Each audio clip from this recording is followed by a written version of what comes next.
Hi everybody, Chris Anderson from Chris Anderson's Firearms Training in Palm Coast, Florida here. I'm going to review a piece of gear for you today. So, Taurus. What I have here is a Taurus. It is a PT 911 AR. So let me go ahead and clear this. Alright, magazine's empty, chamber is empty. So I recently acquired this 911. Not something I probably would have purchased myself because of the whole front rail thing. I'm not a fan of that, and the whole skeleton's nice. I have a mil-spec 1911 that I like very well, except for it has very small sights. So I was looking to eventually replace that with something that had larger sights, which this one does. So opening the box, of course it had its manual and everything else, which I've already removed. Comes with two magazines. Comes with a tool right here, which is for your barrel bushing. This has a full-length guide rod. So when you try to push this with your finger, you got this little circle and this little sharp. So it gives you the handy-dandy tool. I would put the safety on so it locks the slide. And you can use your tool to take the barrel bushing off. Me personally, I've taken this apart a couple times already and I don't use the tool. Just have it. Comes with a chamber brush, or bore brush, I'm sorry. And some little tools right here. So it has an Allen wrench for the sights. And then it has this tool, which I'll go into in a minute. It's a neat little locking system that it has on it. Alright, so let me get this stuff out the way.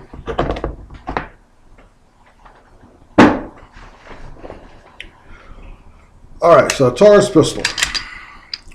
This is an M1911. I've taken it apart. It breaks down for field shipping just like a mil-spec M1911, so that's nice. It does have ambidextrous safeties on it, so it's on both sides here. I do practice offhand shooting, and I do find it is convenient to have that there. It has the standard grip safety, but with an extra large pad, so you can make better contact. What I do like is right here, it is also checkered. So when you grip, it's not going to slide out anywhere. Excuse me. Let's see. So I'm going to start.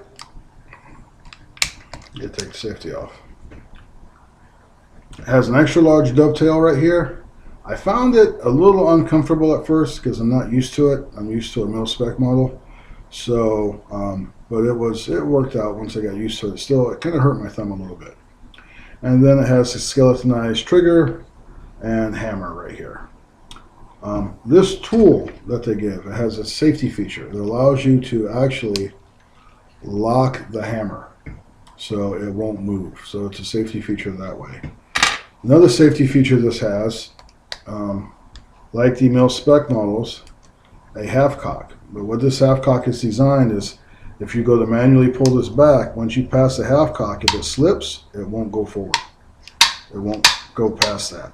Okay? Even if you pull the trigger, it won't go past that. You have to manually cock it back more and then release it.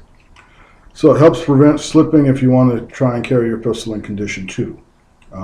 If you don't know what condition 2 is, just for an M1911s, there's condition 0, which is round in the chamber, hammer back, safety off. Condition 1, round in the chamber, hammer back, safety on. Condition 2, round in the chamber, safety off, hammer forward, which means you have to manually cock it. All right, and then there's condition 3, and I think of 4. I personally carry in condition 1, which is around in the chamber, hammer back, and the safety on. So, took this out to the range yesterday. What I noticed, and I'm kind of comparing this to my Springfield Armory mil-spec M1911, which is, I've only ever owned mil-spec 1911s. I haven't had anything different. I do like this because it's not polymer, it is all solid steel, and I prefer the heft of a solid steel pistol. So took this to the range. First thing for me were the sights. I do like the sights I forgot who makes them, but it's somebody, Novak. They're Novak sights. They are a lot larger than my mil spec sights, which made it a lot easier for me to come up on target, and find that front sight post. I do notice I'm going to have to adjust my hold slightly. I'm used to a bottom hold, and these are designed for a center hold. At 7 yards, it was fine. At 15 yards, the width of the front sight post almost covered my 6-inch diameter target. And at 25 yards, it covered it, and it made it a little bit difficult to hit center. So I'll have to work with that. I did notice shooting it that this extra rail, which I'm probably never going to use, I'm just not a fan of lights and lasers. I do train using a light in my offhand, but not on my pistol, and I'll probably get around to that. But having this extra weight here, and probably with the full-length guide rod, gives it extra mass up front, and found it was a lot easier to get back on target after each shot. It helps mitigate the recoil having that extra weight, and it does weigh a little bit more than my mil-spec 1911. The trigger on it, the trigger was super light. It took a little bit of getting used to. I'm used to the other one, and you have to pull it. This is extremely light trigger. I know a lot of people want to make their triggers lighter. I think I'm probably see if I can make this a little heavier. It's just what I prefer. The safety works fine, just like any 1911 hammer has to be back to disengage it. It also is a little light for me. I prefer a little heavier movement on the safety where it takes a little bit more force. This is just something that I'll get used to carrying this particular pistol. So yesterday I fired 150 rounds through this. I fired 100 rounds of Federal, what is this stuff? Federal 230 grain full metal jacket, brass cased, with no jams. I fired 25 rounds of aluminum cased, also Federal with no jams, and then 25 rounds of steel case Federal and with no jams. It fed everything and fired everything without any problems. I did take it apart when I initially got it before I took it to the range and cleaned it. They had some kind of sticky grease on here. I don't know what it was, some type of lubricant. It was kind of, I didn't like it. It was kind of gummy. It felt just weird. So I got rid of it. The magazines I used yesterday were the 2 Taurus magazines. I used 1 Wilson Combat magazine, 8 round, 1 Chip McCormick, 8 round, and then 1 no name, no brand, 7 round. And it worked well with all of the magazines. I didn't have any issues with any of them. Didn't have any issues with the slide not locking to the rear or anything else. So the gun fired smooth. It worked flawlessly for me. Now, I did go through and read some reviews on these, and I guess they're a mixed bag. Some people said that after a few rounds of first firing it, that their safeties, the pins that hold together, were kind of loose and they were working out. No problems with this particular pistol for that. So I didn't have any problems with it. I took it apart, cleaned it, checked it out, inspected it, and don't see any issues. The barrel does have a nice crown to it, and I believe this barrel is made of stainless steel. I got to get used to this. This is the first one I've ever operated with a full-length guide rod, so just kind of seeing that there is like weird, but it works.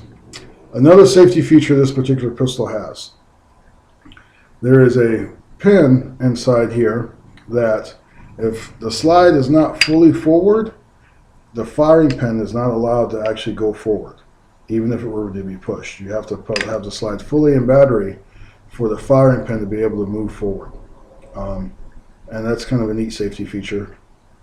I don't think I've ever personally had a problem of a 1911 firing not fully, in battery with the slide fully forward, but I guess it could happen. The grips that come on this are plastic. I want to replace them, but what I did notice is on the safety on this side, it has a little lever that goes down into the grip. So you probably have to get grips with that cut into it right there to be able to operate that. Also, there's a cutout at the top for the safety on that side. The other side looks pretty standard, maybe a little narrower. Magazine release, same as normal, and had a positive catch, positive release, not any issues with that. So overall, for the first time firing it and just getting it, it performed extremely well. Cleaned up really well, and I didn't have any problems with it whatsoever. So I'm going to use this as my everyday carry for a while. I did have to order a special shell. I use Alien Gear holsters, inside the waistband holsters, and I ordered a shell for like $12, one that would fit this rail, because it won't fit what fit my standard M1911 won't fit this one because of the rail right here.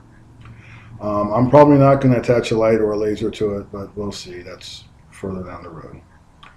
And that's about it. If you have any questions, you can shoot me a message and see. The only other thing I don't like is all of this, like the Taurus writing, and I don't know if you can see it really well, but it's kind of colored in there, and I'm just not a fan of that.